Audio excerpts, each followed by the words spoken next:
What's going on, guys? One, love out to everybody. We got UFC 315 Muhammad versus Della Maddalena.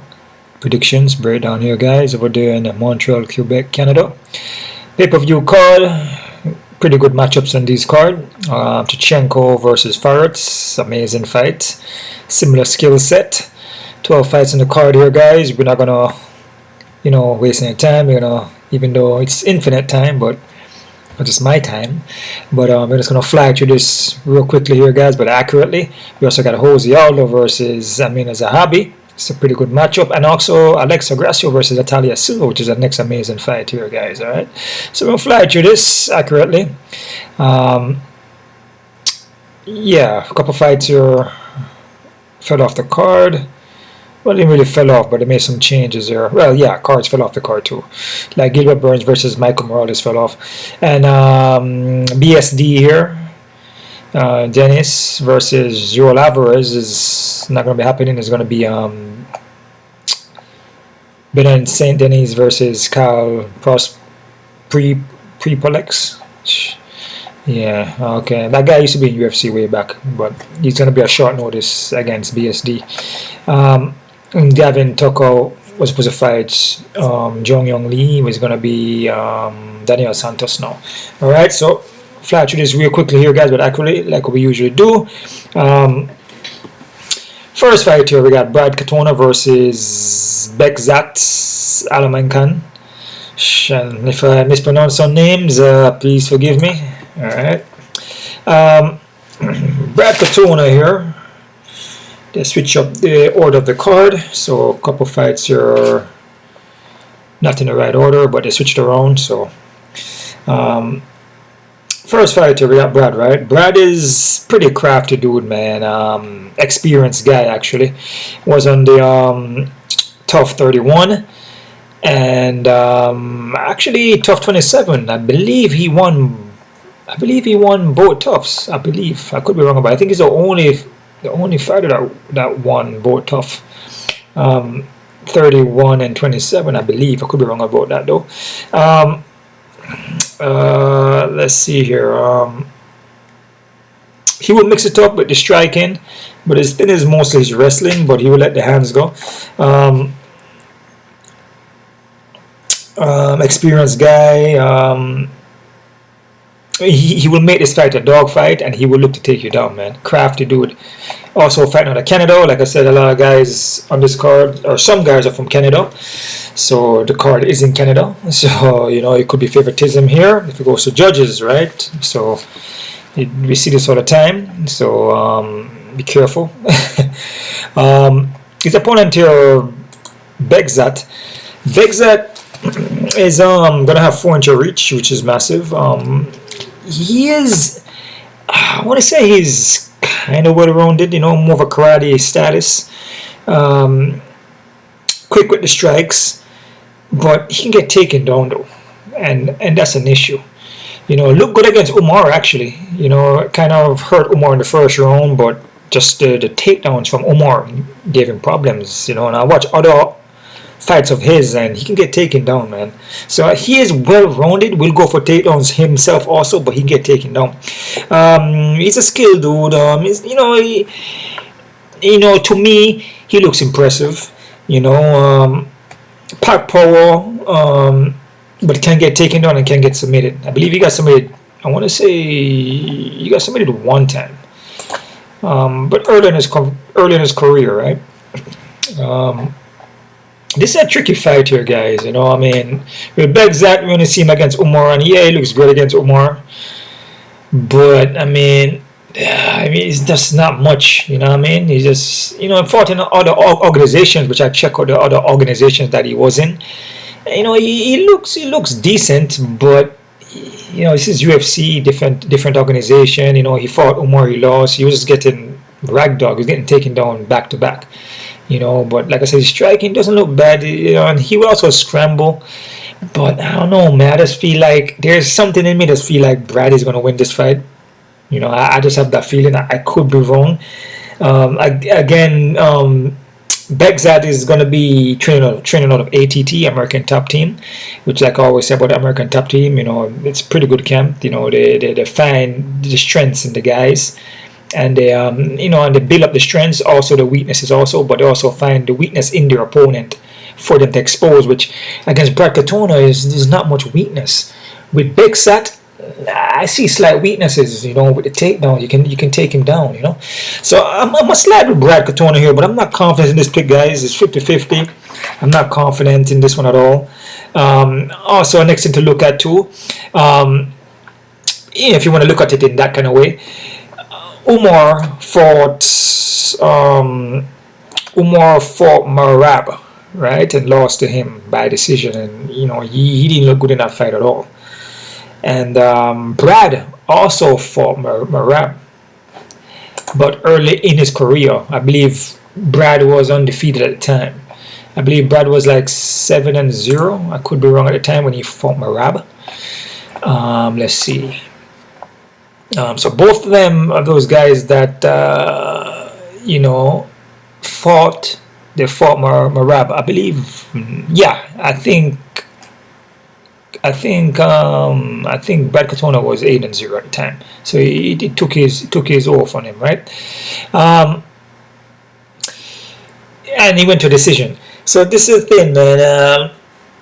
I have a feeling that Brad, like I said, could beat Begzad. You know what I'm saying? Like I said, there are last opponents that at least Umar lost to Merab by a decision, and he got ragdogged in that fight. And Brad lost to Merab also.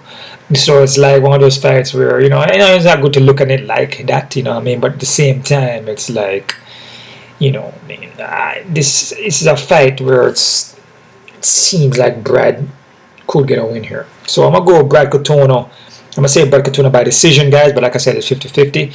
I'm going to save the odd breakdowns for the end, guys. Next fight here, we got Daniel Santos versus Jong Yong Lee. This one is a tricky one here because Denis hasn't really, what am I calling Denis? Daniel Santos hasn't really been in there. He'd been out from actually 2023. His last fight was against Johnny Muniz, right? So he hasn't been in a while. He's a heavy hitter. He will look to grapple. Training out of Thiago Silva, out of shoot boxing camp, Alex Oliveira. So there's a guy that will come in there with a Muay Thai and just come forward and get a hurt, and recover and finish you. But because those guys train, man, they just go at it. They go 100% all the time in the gym. He's hittable at times, though, can get a hurt. But this guy's a fighter, though. He's tough, forward pressure. And his competition hasn't been easy. John Castaneda, Julio Ars, Johnny Muniz, not so much. That's probably one of the easier fights.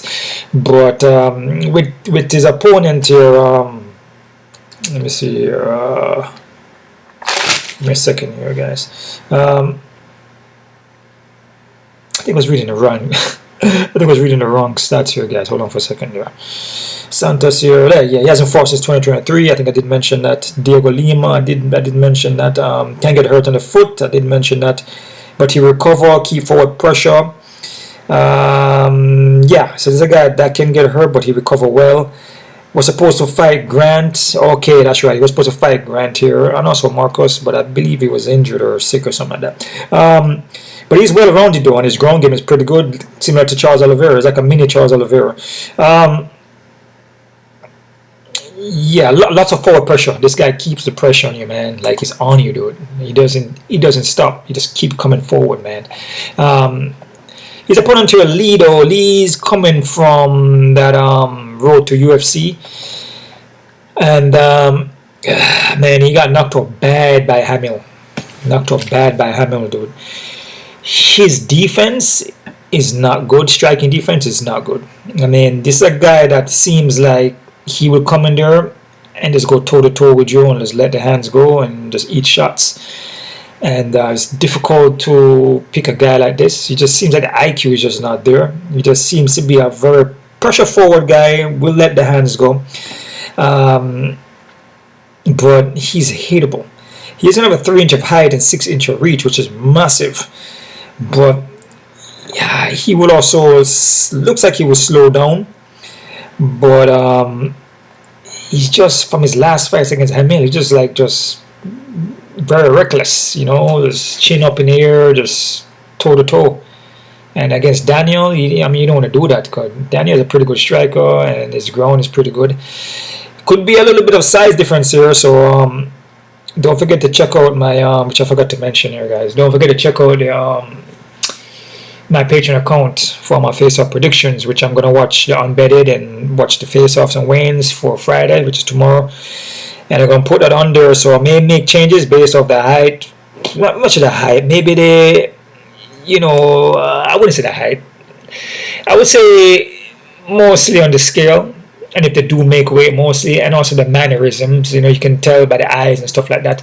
Maybe some of the body features, maybe the guy seems like it's a bad weight cut, you know, and just the size difference, I guess, in weight. Maybe the possibility I may make changes. But this guy here has a massive height and reach, which could play a problem in this fight. So you got to be careful, but it's just that he's just defensively not good. You know, but with Santos is hittable too, but Lee is like, gosh, man, he's like, he just runs into shots and just welcome it, and just like, there's no defense really, you know. But when he's on though, and he's a dangerous fighter. But to me, this is 50-50, man, because like I said, Santos hasn't been in there since 2023, so this is a fight where it's 50-50. I'm not confident in this one, and I say Santos by KO TQ in that second round, guys, but I'm not confident. All right. A lot of these early fights, you gotta be careful with them. And as far as this card, me breaking it down and everything, it's a tricky card, man. You know, I'm not sure, because when I'm breaking down the cards, I don't really look at the odds until afterwards. So I haven't really looked at the odds yet until I'm gonna do it with you, and then I see. But I know I can look at it here, but I don't also pay attention to it. But the matchups are, in my opinion, are very, very close. Match. And a lot of prospects are on this card, like Jose Aldo. You know, a lot of veterans, sorry, are on this card, like Jose Aldo, you know, which is a huge veteran, man, been there for a while. And Shevchenko, man, these are top level, and even Belal, these are top level fighters. You know what I'm saying? Jéssica Andrade, you know, these are top level fighters. You know, like a guy like Sterling, you can say he's a prospect. You know what I mean? Or a woman like Jasmine's prospect, you know, the upcomers, you know. So even a Daniel Santos a prospect, you know what I mean, or even a Bexat. But you know, it's you don't really see much of him still. But this fight here, man, like I said, I'm pushed towards Daniel Santos. I'm gonna say Daniel Santos by KO TQ in the second round, guys, at 50-50, because of the fact that he hasn't been in there since 2023. You know, Lee been knocked out real bad. You know, his last fight, bad knockout.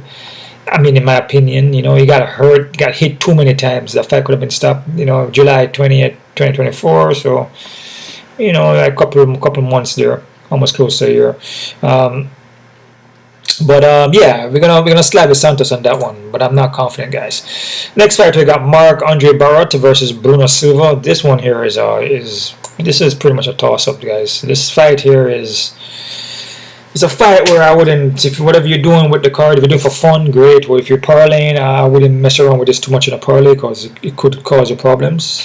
It could drop the ball, because with Mark here, he did something in his last fight against Dustin where he went toe to toe and kind of left his defense open. You know, left his chin up, he left his defense open. You know, and Dustin counter strike him. You know, just being the quicker fighter, like, you know, quicker to the punch, right? With Mark is tough, gritty guy out of Canada also. So like I said, the guys that from Canada, you gotta be careful, because they could slide them and win, guys. I mean, Mark is well rounded. He would also look for takedown, you know, grindy guy, you know, kind of slow at the punches then. Can't get knocked out though. Let me see, back to back actually. You know, against Joe Pfeiffer, which, you know, we kind of knew that would happen, kind of, you know. But against Dustin, I wasn't really expecting that. I expect Mark, you know, possibly could have won that fight. But back-to-back knockouts, went to split against Chris Curtis. He can get taken down too. it's just a fact that back-to-back knockouts, and it's just the way how he did with Dustin. He's gonna do the same thing, come in and be reckless, because he was reckless. I felt like he could have won this fight if he could have composed himself, but I don't know, man. He just went kind of wild in that one, and they get countered. Bruno, on the other hand, Bruno is just hasn't been looking good either. He's a guy that's known to finish fights, by knockouts, but he's not knocking out anybody. Got a win over Brad Torres there, which Brad Torres is, I believe they cut him from the UFC. Lost to Brandon Allen, Shero, Chris Weidman, and Islam Nardev, which Islam, make his debut back again, because, he was in the UFC way back, and they finally, they gave him a shot again. And Bruno just looks slow, been sub 7 times, can get taken down. Never been knocked out, though. That's the thing, this guy's never been knocked out. But he just drops the ball. He looks flat-footed in there. He looks confused. He looks like his mind is not in it. At least with Mark, Mark is one of them tough grinder dudes. Even though he got knocked out, I feel Mark is still coming here and put on a fight. I just feel with Bruno, he just can't trust him. He does the same thing over and over and over again. At least Mark will come in here and then win a fight. If you look at Bruno Silva's back-to-back, like 4 losses in a row. I'm actually surprised I haven't cut him. And at least Mark will, even though Mark is on a 3-fight skid, but you got a split decision against Chris, and he got 2 fights winning in a row. He just sometimes with Mark, I guess he rushes it. If he paces himself, I believe he could win. So I'm gonna give Mark a shot here. I'm gonna say Mark by decision, guys. But am I confident? No way, because this fight, like I said, you could fade it, bro. 50-50, you could fade it, or if you want to take a chance, go ahead, man. But nothing guaranteed here, guys. So Mark by decision, guys. All right. Navajo Stirling versus Aiemann Zahabi DEC. All these fights are mixed up, because when I put it on the card here, I was doing it from earlier. So the way how the fights are set, the numbers and how the fight's going to start is just all over the place. So I'm looking through my notes here, guys. Okay, Sterling here, massive 7-inch reach. That's massive, and 2-inch height.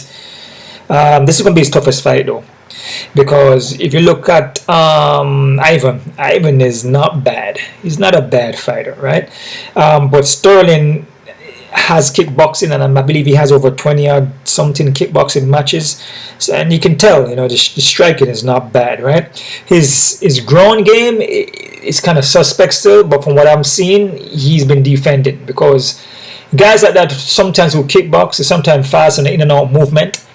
When a guy like that is quick on the in and out movement and good with the foot and moving in and out and laterally, sometimes they're not as bad, on like not getting taken down. They can defend because they're always moving their feet. But his takedowns defense doesn't look bad. He looks sharp, striking is sharp, pack power. But like I said, MMA, 6-0. Like, we're going back to our next guy that's 6-0. Like last week fight there. What's the guy name again? Last week fight there with, I forgot the guy's name already. With hold on there.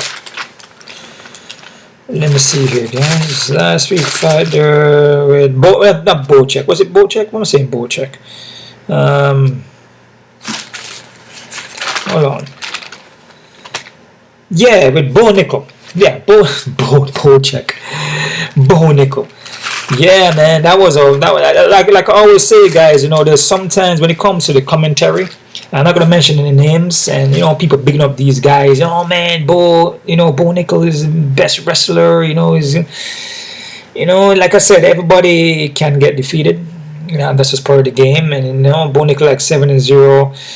And his opponent Ritter is 18-2. It's just one of those things where 18-2, been in different organization, proven. He didn't look good in a couple of his fights in the UFC, but the guy is skilled, man, and he showed it. It just looked like Bo Nickel is not at that level right now at this moment. You know what I'm saying? And it happens. So I say guys like with 6-0 and all these things, and coming from Contender Series or coming straight to the UFC, fighting these veteran guys is dangerous, man, because those guys who people are hyping them up like that, they're not at that level, man. And that's why sometimes I will play I will watch the fights and the videos without no sound, man. Because when you hear the commentary and they tell you, oh man, this guy is the best in the world and then best wrestler, and you know his striking is getting better and he can be champion, man. You know, yeah, man, he's the best. But when you hear that, it goes into your subconscious, man, and then you start to like, oh damn, maybe he is that good.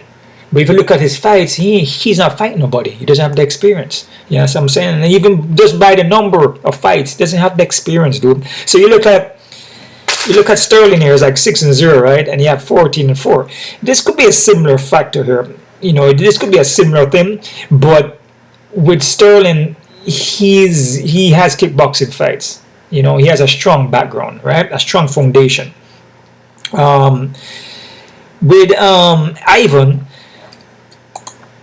we look at Ivan, he's decent and he will look for takedowns, but he will gas out. So he can't push the wrestling that hard. He will strike, but I feel that Sterling has better striking. And with Ivan, that I noticed, he's very hittable. You can hit him and he can go down, right? You can catch him in the first round and he can go down. He can also get knocked out. And that is what I've noticed. So Ivan is good, also trains at ATT also, but he's hittable. He will recover, pushes forward, skilled guy, comes from the KSW promotion, but he can get knocked out. And also he can wrestle, but he doesn't wrestle like that. And if he does wrestle like that, he's gonna gas out. And like I said, with Sterling, I just feel like his base is strong, man. His striking is powerful. His legs is lower level. His legs and his foundation is strong because he move around his legs a lot because of striking. So it's kind of difficult to maybe take him down like that. And if Ivan tries that, he could gas himself out. So I'm gonna push towards Sterling here, guys. But this is a fight where, like I said, man, I'm giving you a warning, man. Those 6-0 and all these things, you got to be aware of that, man. You know, you look at a guy like Sterling. I mean, not Sterling, but Ivan, who's 14-4. But then, based on the skills, though, the fight starts standing up. And like I said, with Sterling, his ground game, takedown defense is not bad, from what I've seen. And with Ivan, he struggles at times in the striking department. And when he's going to wrestle like that, he gets tired. He gasses out. And he's hittable. And you got a guy like Sterling who's 7 inch of reach and 2 inch of height. Nah, man. You got to push for Sterling. Not all the guys who are 6-0 and 8-0, you know, will drop the ball. But, you know, you just got to catch that. And you just got to, like, be careful and aware of what you're hearing all the time. Because people will say things and speak all the time. Just to kind of get into your mind and make you believe these things that are not true. You know, beliefs is like a concept. You got to know. And I feel that Sterling here, this is a fight for him to win. Right? So I'm going to go with Sterling by decision, but it's still 50-50. And I'm still aware of it still. You know, I'm saying that 6-0 and 14-4. But I'm not just judging it just off of the number of fights. You know, I'm looking at it more on like a skill level. You know, really dig deep into their techniques and you know, and what they can offer in the fight as far as the mixing up the wrestling, and can he get taken down, is he striking really at that level, or just people just saying that, you know what I'm saying? Is like, you look at Bo Nichols, his wrestling is decent, but maybe not for MMA, dude, because MMA wrestling is different, man. You know what I'm saying? That he's wrestling maybe in the Olympics or wherever it is, you know what I'm saying? But or in high school or college, you know, it's different in MMA, because MMA is like, yeah, the cage is just different arena. I would say, the arena is different and the game is different. You know, the atmosphere is different. You know, I mean, you got striking, kicking, you got knees, and the knees is what killed him. You know what I'm saying? And that's in the clinch. He was struggling to get takedowns. He was getting reversed. He was getting taken down. So it was one of those things where, like I said, sometimes it's good to just turn off the sound. Watch the fights without no sound when you're going to do your breakdown. Cause I watch the fights for every guy. And I just don't go, this guy win just based off stats. I go on and I do the homework. That's why sometimes it takes me a little while, because I'm like digging deep. And I look at social media and all this and see what these guys are eating. Seeing how they're working out. Seeing if they're injured. That's important. And then also the weigh-ins and face-offs. Alright? So I'm going to go Sterling by decision, guys. And I'm not confident 50-50. Alright? Next fight, we got Modesto Bukasos versus Ian Cuțelaba. Modesto here, 3-inch of reach, 2-inch of height, which is massive. He's a skilled guy, but he's hittable. He is hittable, can get taken down and can get knocked out. In this fight here, he usually hesitates in this fight and he won't pull the trigger. Against Rafael here, he did his homework with this guy. You know that Rafael like to back up against the cage, and you can just go straight at him and just let loose. You know, because Rafael doesn't belong in the UFC. You know what I'm saying? He doesn't. His response time is not quick. He doesn't let it go. He's kind of shells up. With Modesto, he's gonna freeze in this fight, and he's gonna hesitate a lot fighting Ian, because Ian is a dog, and Ian is not gonna do that. He's not gonna just freeze up. Ian gonna counter strike. Ian gonna push the fight coming forward, and when the fight is like that, we see Modesto doesn't do as well. Kind of, I won't say timid, but he's like he will hesitate to let the hands go. You know what I'm saying, or the foot, right? Ian is a wild dude, man, and he's very aggressive, very straightforward. Like I said, he will let the hands go. He will look to take your head off. If you pressure him like that, he would counter strike you. Just like guy that will go toe to toe with you, and he can take a shot. Can get knocked out though. Can get submitted. But he will also look to take you down and submit you, which Modesto can get taken down. So this is a fight where you can see Modesto kind of like, well, I won't say slightly, he's going to be a lot to hesitate when it comes to fighting Ian, because you know that Ian will knock him out. Ian will hurt him. So he's going to hesitate a lot, and that's going to cause a problem in this fight. What I noticed about Ian, though, he slowed down a little bit in the sense of he's more composed. He's not just like coming in there and just going wild. He's kind of using some kind of IQ now. You know, he's not just going in there just swinging bombs and just going crazy in there. You know what I'm saying? He will slow it down and look for the openings and pick his shots, right? Against Modesto, though, I think he made us go for it, man, because he knows that with Modesto, he will not let it go when he knows a guy is going to be super aggressive on him, and that's what I noticed about Modesto. You know what I'm saying? Again, I could be wrong about that, but I'm gonna go with Ian. I'm gonna say Ian by KO guys in our first round, and this fight is a 50-50 for me. Just the fact that, you know, I see that Modesto has been improving from his last fight, but the last fight he had is a guy that shells up, man, and will allow you to close the distance and let the hands go on him. Against Marcin, he was kind of losing that fight too, and we can see that against Marcin he was kind of doing the same thing, kind of shelling up a little bit, not really letting the hands go as much, because he's just aware that he doesn't want to get knocked out, which that is true. You know, you don't just leave yourself open like that. You can end up like Mark in his last fight, just going crazy with the punches, and then you get counter in between the shots, right? So I'm going to go with Ian. I'm going to say Ian by KOT in the first one, but it's a 50-50, guys. A lot of these fights, like I said, are even fights for me, all right? Because a guy like Modesto is skilled, has a karate base, and he can still do damage, man. He can stick. Guys, the guy's a skilled guy, man. So I'm not taking anything away from him. I'm just going off of more mental, from what I see from the mental aspect, which trigger your physical, right? So Ian Cuțelaba by KOT in the first round, guys. Next fight, we got Jéssica Andrade versus Jasmine Jasovicius. Next Canadian here in Jasmine. This fight here, there's a lot of tricky fights in this cards, man. And I always have a positive mindset, so I feel like I will hit every single card on this, play here. I will hit every single fight on this card, so I'm not going to say that, oh man, I don't know, because that's just a mentality you got to have. You got to be confident, and you got to manifest that. You can't tell yourself that, I don't know, I may not get this one right. It is what it is, Jéssica here, very experienced, pack power, man, will walk you down. She also look for the takedown, heavy-handed, but she can get taken down, and she will, like, depending on the opponent she's fighting, she won't be able to keep that pace. Once you start taking her down, start touching her, she start to slow down, man. But if you look at the people that she's fighting, are tough competition. Like Natália Silva, tough. Tatiana Suarez, tough. Yan, tough. Erin Blanchfield, these women are tough. These are like championship fighters, man. Valentina Shevchenko, so she's fighting some tough competition, dude. If you look at Jasmine, she fought some fights, but not really tough competition, man. Lost to Tracy Cortez, beat Marinda Maverick, which is a good win for her. Lost against Silva.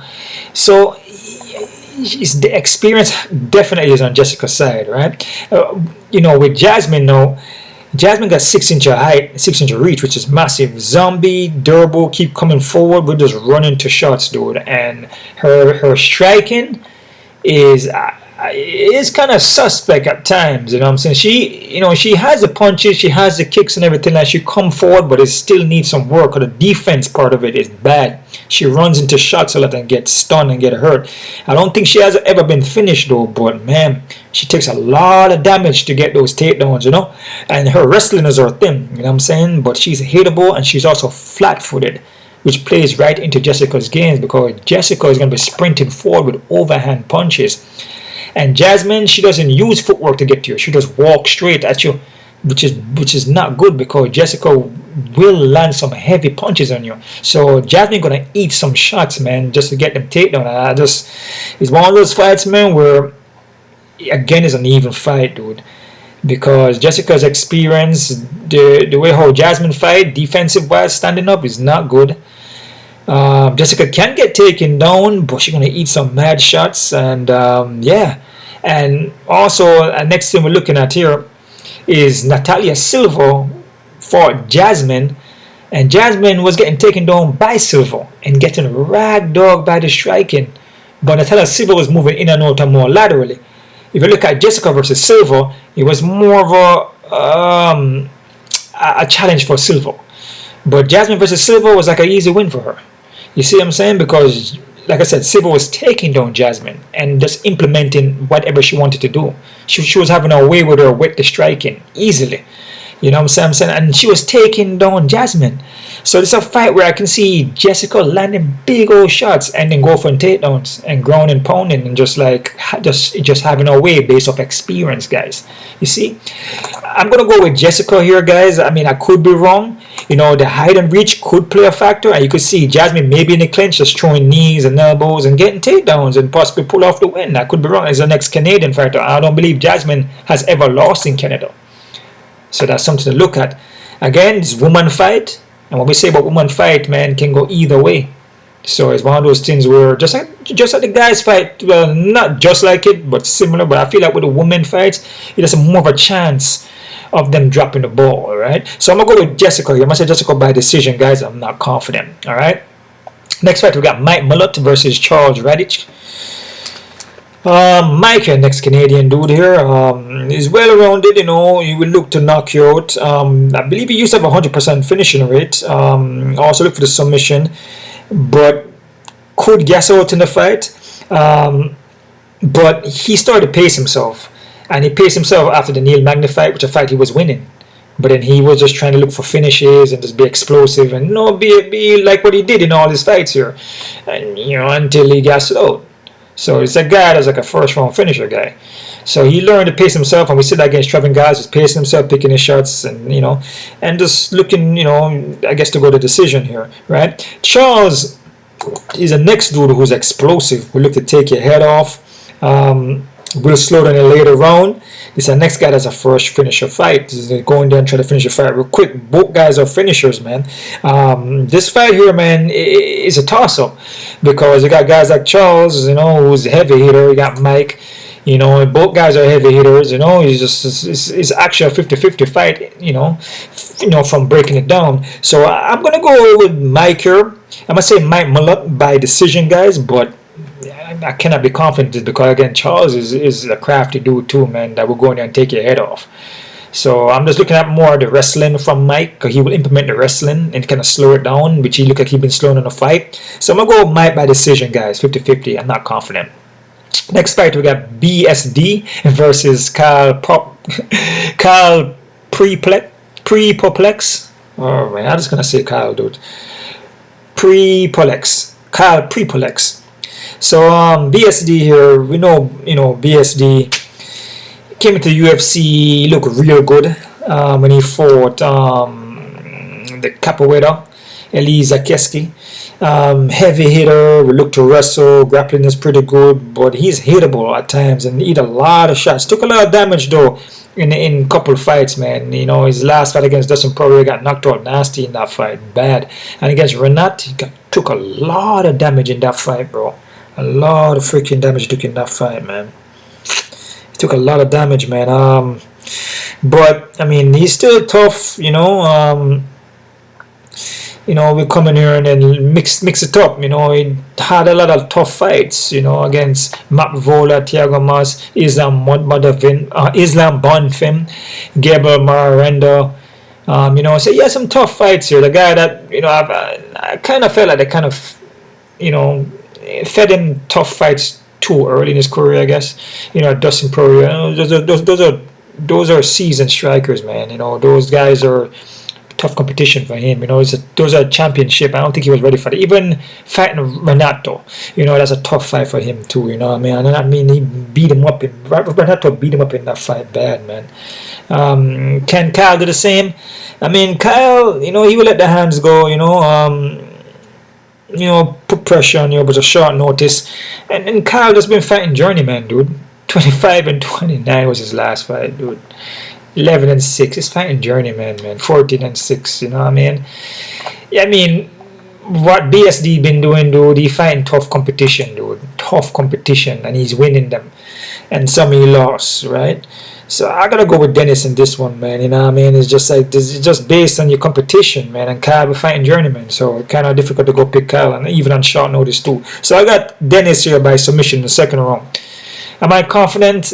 Slightly. I give Denis 60%, man. But like I said, you know, with this game, you know, you gotta be careful, man. Because even though, like I said, the odds, they put the odds at something where the odds shouldn't be. And like I said, people will say this and say that, and then it's not true like that. And you believe in it, and then you keep going off of these things. So it's always good to do your own homework. And yeah, man, like we see, you know, with Bo, Nickel, and other fighters, you know what I mean? You know, just you just gotta be careful, man. All right, so we go with Denis. We said BSD by submission second round, guys. Next fight, we got Alexa Grasso versus Natália Silva. This is gonna be a very good fight here. Alexa here, more boxing based. Doesn't really throw much kicks. She will look to take you down now, though, and look for submissions. You know, has improved her ground game. Her takedown defense has been getting better. Let me see here. With Natália, though, Natália is very skilled, man. Very quick at the movement. She can get subbed, but that was early in her career. But her movement, like I said, a lot of times with these fighters that move inside out and laterally and circular, and she's a taekwondo base, it's kind of difficult to take them down. You know, that fast twitch muscle, it's hard to get a read on them. But she's quick, though, man. Punches and kicks, accurate, dude. Her striking is nice, dude. And her boxing doesn't look bad either. She mixes up the punches with the kicks and kicks with the punches. Alexa's going to be trying to box, but just the movement alone, man, is going to give Alexa problems in this one, dude. I'm like Natália, dude. I'm going to say Natália by decision. I'm going to say 60%. And Alexa 40, guys. And a lot of these fights are only 3 rounds. So it's not like a 5-rounder fight. But again, don't sleep on Alexa. She's experienced in boxing, but then she gets flat-footed too. Because a lot of these time with some of these guys that box, sometimes they like to sit down and they're flat. With Silva, the Silva is moving, bouncing in and out, dude. And her kicks are quick. In and out, and jump back out. In and out, and jump back out. And Alexa is just planting her foot to throw.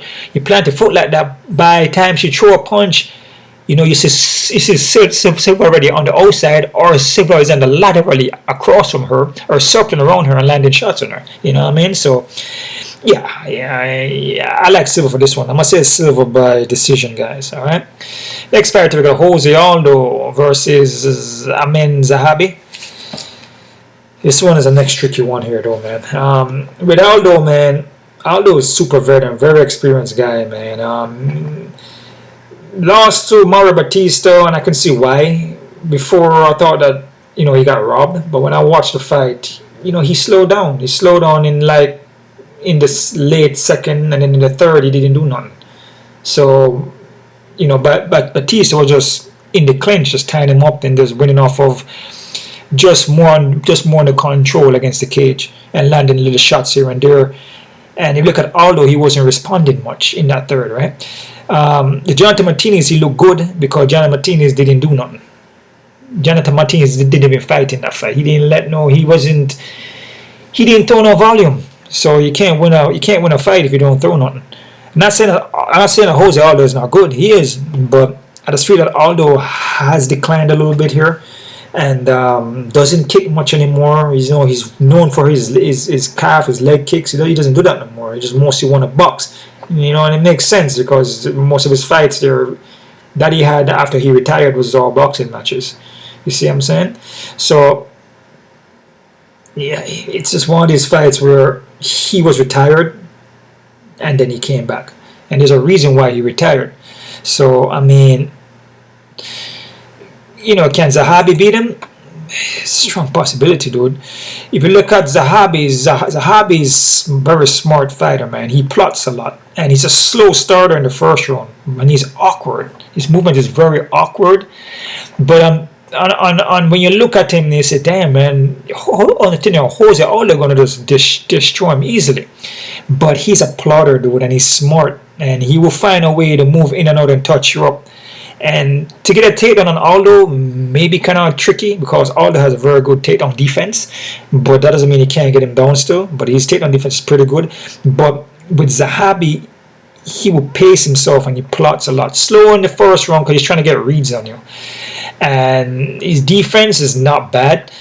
His striking defense, man, I just feel like Aldo has declined, dude. And there's a reason why he retired, right? I'm gonna push for Zahabi here, guys. I must say Zahabi by decision, guys. And again, I could be wrong on this one. And I know, if you look at the wins, but Zahabi is 12-2, but Zahabi is a very experienced guy, man. And Zahabi is very skilled, awkward looking though, but he gets good read on you.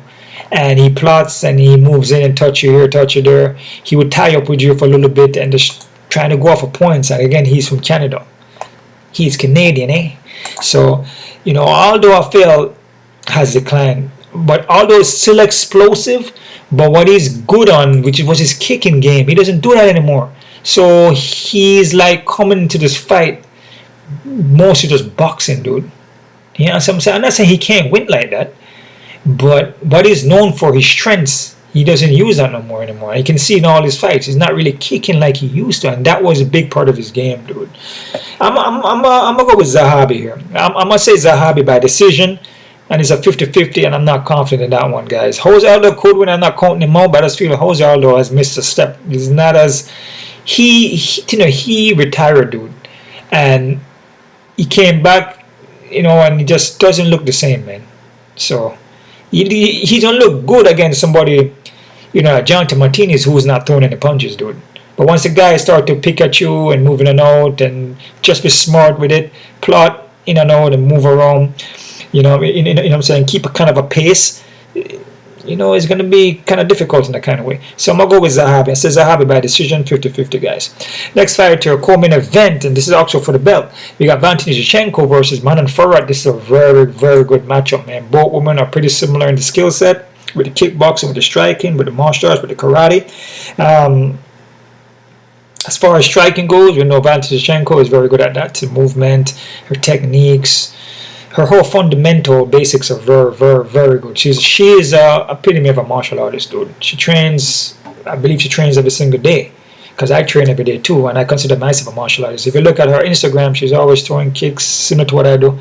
She's always, she's traveling around, and while she's traveling around, she always throws her kicks and show her flexibility. She's really passionate about the martial arts, which is similar to me. I'm very passionate about the martial arts, so I train every single day myself too, right? She added a lot more things to her martial arts, which the wrestling and the Brazilian Jiu-Jitsu, which she implements that a lot more now. With the takedown, she pushes that a lot, especially when she knows that the opponent is more of a striker also.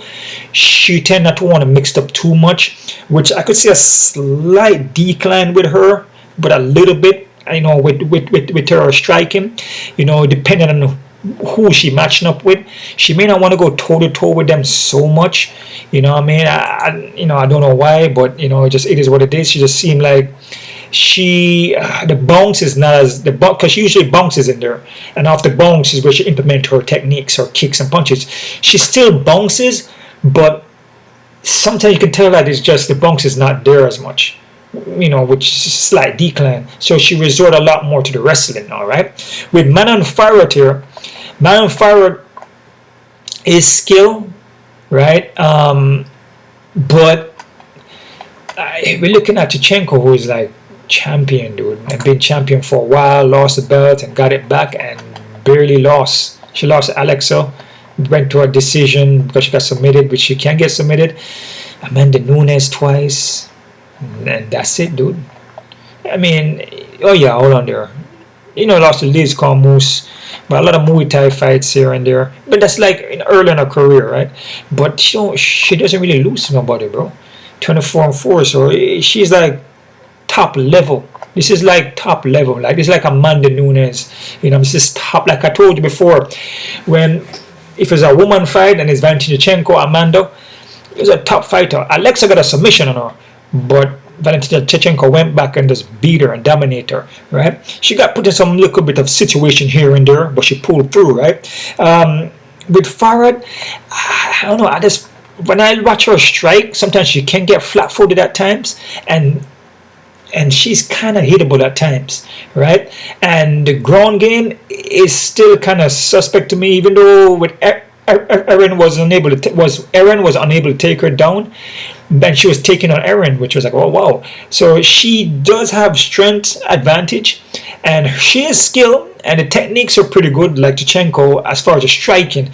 But I just feel that the experience in MMA and just Valentina just seeing it, been there, fight tough competition, it just plays a factor in this fight. It's just kind of difficult to pick Farad. I'm not saying that she can't win. It's a strong possibility, but from watching them and even with the striking, I just feel that Shevchenko is it's a little bit more sharper with the striking, a little more seasoned.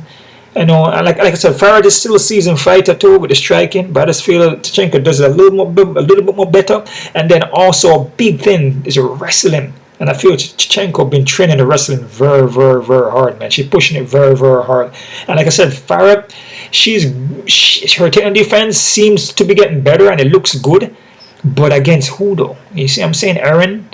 It's like, yeah, it's just the competition that she's matching up with. Rose Namajunas, which is a tough competition, which Rose was tagging her up here and there. Jennifer Meyer. It's just different level, man. And I have to go with Shevchenko here, guys. That's with Shevchenko. He's just more the well-rounded fighter, and just proving and just champion, man. It's just, like I said, there's levels to the game. But not saying that Farad cannot win. And I must say 50-50, because anything can happen, and we see this all the time. I'm not going to count her out. But I'm going Valentina. I'm going to say Valentina by decision, guys. All right? Next fight here, we got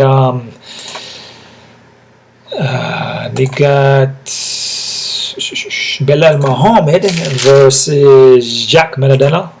That's a tough name to pronounce. Jack Della Maddalena. All right. I'm just gonna say Jack, man. So remember the name, Belal Muhammad. Remember that name. Don't forget it. Belal has improved, man, and he improved a lot after training with Habib. And even before then, you can tell that his striking, boxing gotten better. His takedown, wrestling was always there. That was always in his back pocket because that's his base. And this is the next guy here who barely loses, man. Vinces LeCue, Alan Joban, and he lost to Jeff Neal. Went to an eye poke against Leon Edwards. He beat Sean Brady. He took Sean Brady. So with Sean Brady is looking pretty good right now, And Sean Brady actually beat Leon Edwards, right? Beat Gilbert Burns too. Beat Vinces LeCue. This is a fight where this is a tough one, because with Jack, he put that pressure on you, especially with his boxing. And his hands are not bad, and he will put that mad pressure on you, and he will knock you out. And that's the thing. And we see with Belal, his boxing has gotten better, but you can still tag him, man. And there's points where you can tag him and he kind of like freezes a little bit. And he can't do that in this fight because Jack will knock him out, in my opinion, right? But it's a 5-round fight, and the thing about this fight is that Man, bro, it's Jack, man. From fights that I've seen him in, he can get taken down, dude. He can get taken down, bro. You know what I mean? Against Loza in the Contender Series, it was 2021. He was getting taken down in that fight. He was getting taken down, dude. You can pretty much grind him out, right, back to back, right? The Basel fight, he was getting taken down too in that fight. The fight went to a split decision, and that was recent. That was 2023. Gilbert Burns, same thing. It looked like he could have lost that fight too if he didn't get the knee and the finish. Belal, I just feel like Belal is just, again, is one of those guys that fight tough competition, been there, seen it, and been improving. Jack can't go in here and just get taken down by Belal, because once Belal taken down, he's going to ground and pound. He's going to hold him down there and beat him up, and he's going to rinse and repeat. Now Jack, I said, would push a pace coming forward, but then Belal would, change distance to drop level and then take him down. Toe-to-toe boxing, I don't think Belal will do that, but he will let the hands go, because he said his hands have gotten better. But I just feel with Jack, man, I feel like he can get taken down, dude. He going to get knocked out in this fight. And I'm not saying he cannot get it, because that's what he does. He goes in there and he takes the head off. You know what I mean? And he's good at that. He's good at walking you down and knocking you out and working the body and finishing you real quick. I just don't see that. I don't see him doing that against Belal, though. Remember the name. I don't see him doing that, man. You know what I mean? So I'm going to push toward Belal here. And I'm going to say Belal Muhammad by a decision. I'm going to give Belal 60%. KO, TKO, like I said, at 12. You go in there. He looks a finisher, dude. This guy's a finisher, but takedowns, man. And Belal takedowns, his wrestling is pretty good. And the conditioning, 18 by decision, dude. This guy's a grinder. And his conditioning, cardio is good. So I can guarantee you that for this fight, he trained and grapple, takedown, rinse and repeat. And remember the name. He's gonna rinse and repeat. Jack gonna have to catch him with something, which is possible. But I can't just rely on that, because Belal can also throw the hands, and Belal can wrestle. Belal has the experience. So I'm not saying that Jack doesn't have the experience, but it's just different level, man. I'm going to go with, remember the name, Belal Muhammad. Remember the name, Belal Muhammad, by decision, guys. 60%, 40 for Jack. Quick look at the odds here, guys. Crazy odds that we're working with. Keep this short and sweet, but accurately for you guys. Remember the name, man. Don't forget it. Remember the name. Begzak, Brad. They got Brad as underdog. Figured they would do that. Because Begzat fought Umar, so they're like, oh, it's the next one too, fought Umar, so definitely he's coming in and gonna beat Brad. Brad coming in and grind him out, which Brad is a pretty good wrestler, and we see Begzat can get taken down and grinded out, and Brad Katona has never been finished. This fight is an even fight, guys, but I like Brad. Lee and Daniel Santos, okay, they got Lee as a little favorite here as an even fight. So, and some sides is even, so I don't disagrre with that. Santos been out for a while, you don't know what to expect. Both guys will come in there and let the hands go, but I just feel Lee defense is it's just more hittable in my opinion. But Lee again is reach and height could play a factor, so be careful with this one. Bruno Silva and Mark, I got Mark as favorite. This is an even fight too, guys. Like I said, just from how Mark looked in his last fight, but again, Silva just hasn't been looking good, and Silva will drop the ball, and he just looks lethargic in there. He looks like he doesn't really let nothing go. Like he looks confused. You know what I'm saying? At least Mark will get knocked out, but he will come in there and then improve. So that's why he's favorite. All right. Ivan and Sterling. Damn, Sterling is 300 and something, dude. Disagree. Like what I told you guys, 6-0 guys, 8-0. Bo Nickel, I believe Bo Nickel was like 200 and something, maybe 3. It's the next thing here, You look at Ivan, different organization, but he looks good. He's still well-rounded, he's a skilled guy. Sterling, like I said, I'm going with Sterling because the striking, his foundation, his base is not bad. And he's been striking over 20 odd striking matches in kickboxing. But still, I'll be careful with this one. Be very careful with this one, guys, because Ivan could win. Okay, just from learning from experiences, man. All right, Ian and Modesto, even fight. I don't disagree. I'm liking Ian. Jasmine and Jessica, damn, they got Jasmine at 300. This is the next one here, man. Jasmine at 300 and something, dude. Nah, man, nah, bro. Why? Jasmine is so hittable, dude. And Jessica is known to tagging women with overhands and quick at the movement and just put that pace on you and beat you up in the clinch and body slam you and just, you know, if you look at Jasmine, she's slow at the movement, slow at the strikes.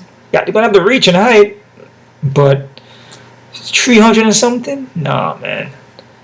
Be careful with this one too, man. I like Jessica, but it is what it is. Charles and Mike got Mike at 166. The next one fight here, where I feel this fight is even too. Both heavy hitters, first round finisher, guys. This is an even fight, guys. I feel Charles can also win. BSD 1,000 and something. I mean, Kyle been fighting journeyman. Short notice fight for him. BSD. Yeah, didn't look good in his last fights, but he's fighting top level guys, and the other guys he fought, he just demolished them.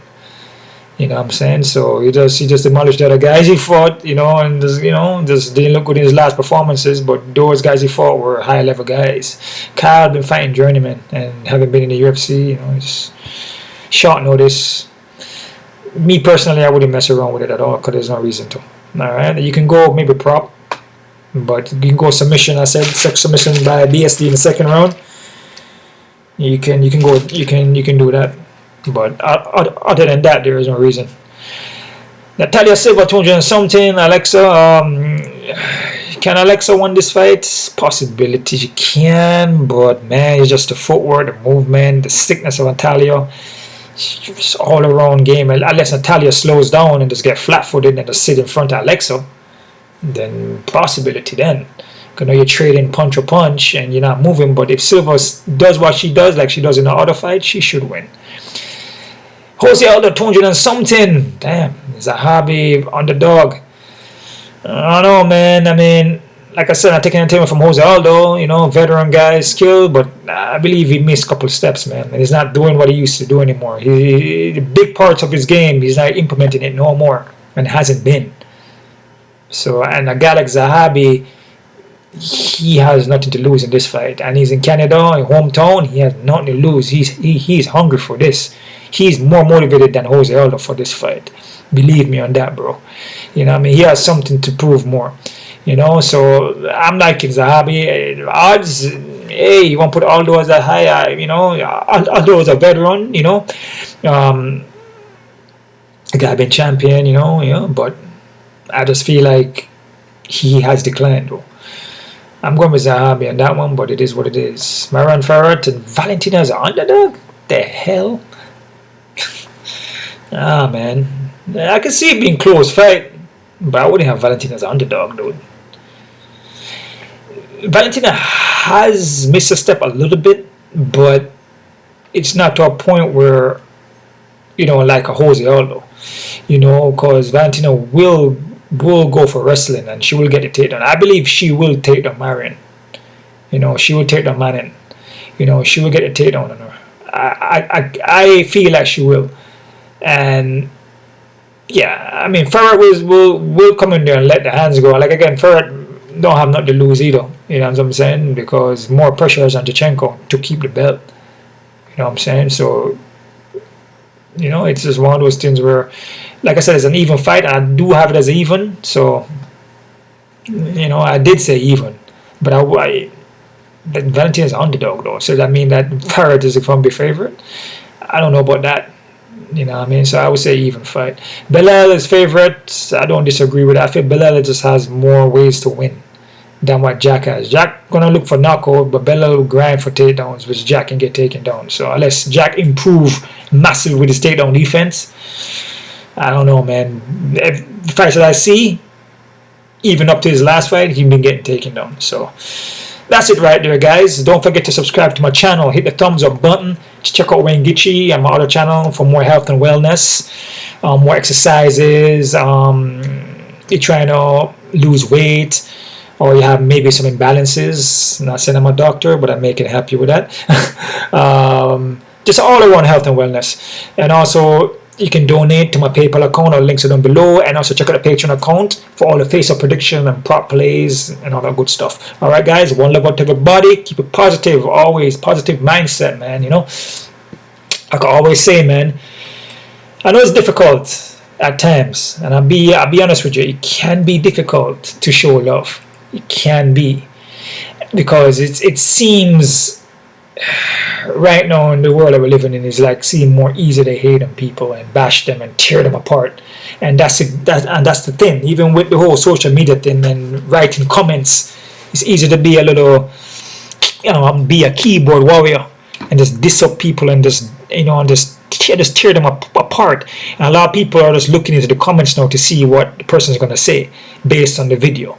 So we live in a world now where it's just so much hate, man, and it shouldn't be like that, you know what I mean? Because when you have that much hate, that much anger, that's the energy that you're putting out, which is negative energy, which only is going to affect you in the long run. So if you know about energy, you know about manifestation, always keep a positive mindset and let love guide you, not hate. Remember this, because like I said, it's you versus you. And this is something where a lot of people don't pay attention to, and they wonder why things are happening to them consistently. Negative things are happening to them consistently, because it's the way how you're treating people. And they're hiding behind the computer and talking and doing all these things. And even in person, they just treat people like crap, or over the phone. They will yell at you, they hang up the phone on you.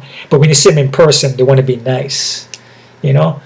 They already created that karma for them already. They already created that negativity for them already, and all that is gonna lead down a path, you know, of it's gonna lead in a part of having a hard time, you know, hard moments ahead for them, because that's the energy that they're putting out. I remember, it's like reflection, it's like a mirror of yourself. What you speak, what you say, is what's going to be reflected right back at you, like a boomerang action, right? So when you say, hey man, do you need help with something? Hey, your videos are pretty good. I appreciate you sharing that. You know, do you need any help? You know, you do things that uplift people. You do things to inspire people. You know, information you put out is to uplift and inspire. Try to teach the young youths. You know what I mean? You don't try to put out things that's going to destroy the youths and just corrupt their minds like the little kids. You know, you're trying to lead them in the right direction. And even some of the adults, but some of the adults are stuck in their way, you know, because that's that mindset, that ignorant, egotistical mindset. You know, they feel like they know everything, you know what I mean, and you can't tell them nothing, even when it's based on money now. You know, some may have a lot of money and feel like, oh, I have a lot of money, so I know it all. But dude, when your body goes, you can't take nothing with you. So it's all an illusion, man. It's all an illusion, bro. It's all an illusion. It's all based on your energy. It's all based on your health, your mental, physical, and your spiritual health, bro. And this will determine what comes for you next, life after death. You see what I'm saying? So if you feel like you can just go say whatever you want and do whatever you want, there's a price to pay. You know what I'm saying? There's a price to pay. It's like a caterpillar to a butterfly. You see, right? No, you're like a caterpillar. So people think that, you know, oh man, you know, I made it. I'm a success. It's great to do things and have your stuff, you know, but don't let it get to your head, and don't let it be the only thing.